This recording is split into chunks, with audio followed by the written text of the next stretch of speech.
सिकंदर को मानव इतिहास के सबसे बेहतरीन योद्धा और राजा के तौर पर जाना जाता है।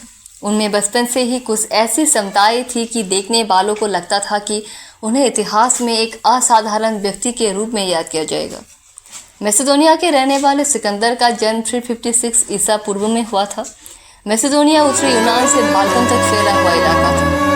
20 साल की उम्र में सिकंदर राजा बन गए क्योंकि उनके पिता को उनके ही एक सुरक्षा गार्ड ने हत्या कर दिया था, जिसके बाद एक नए राजा के बनने का संघर्ष स्टार्ट हुआ था, जिसके चलते विरोधियों का सफाया कर दिया गया और सिकंदर खुद 20 साल की उम्र में राजा बन गए।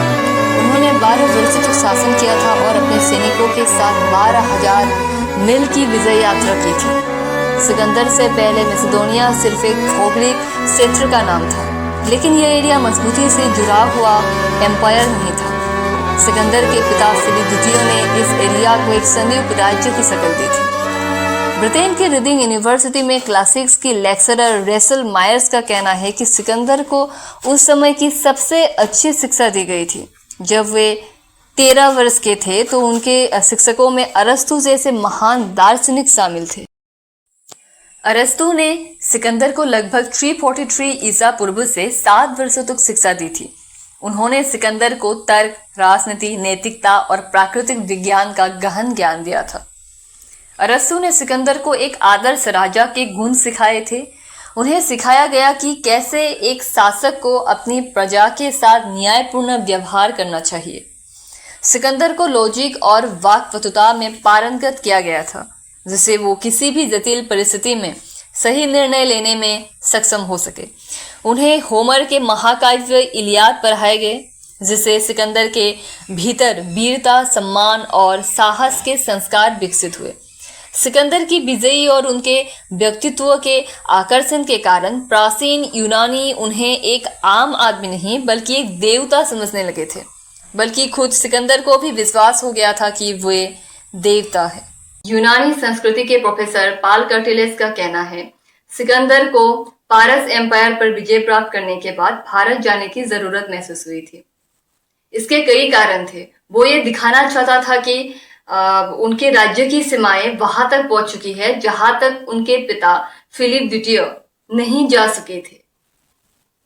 पूरे पार्सियन एम्पायर को जीतने के बाद वो पूरी दुनिया को अपने अधीन करना चाहता था। भारतीय उपमहाद्वीप की अपार संपदा, मसालों और व्यापारिक समृद्धि से यूरोप और यूनान के लोग बहुत आकर्षित थे। इसके बाद दक्षिणी ग्रीस और बाल्कन में विद्रोही को कुसाला और अपनी सेना का नेतृत्व एशिया में किया, जो उस समय दुनिया का सबसे बड़ा एम्पायर था। सिकंदर की लगातार जीत ने उन्हें यह विश्वास दे दिया था कि वो जहां तक कोशिश करे जा सकते हैं।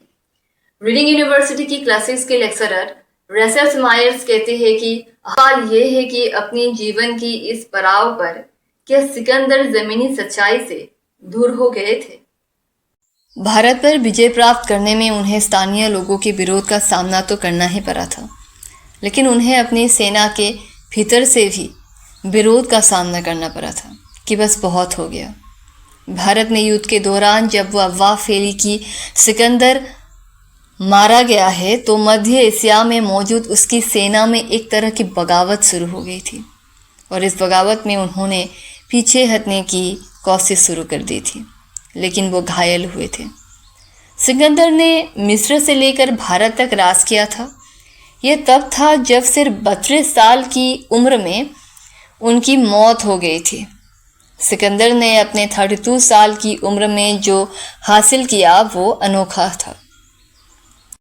उन्होंने दुनिया का नक्शा सेना के दम पर बदला, जबकि उनके पिता हमेशा पहले कूटनीति का प्रयास करते थे।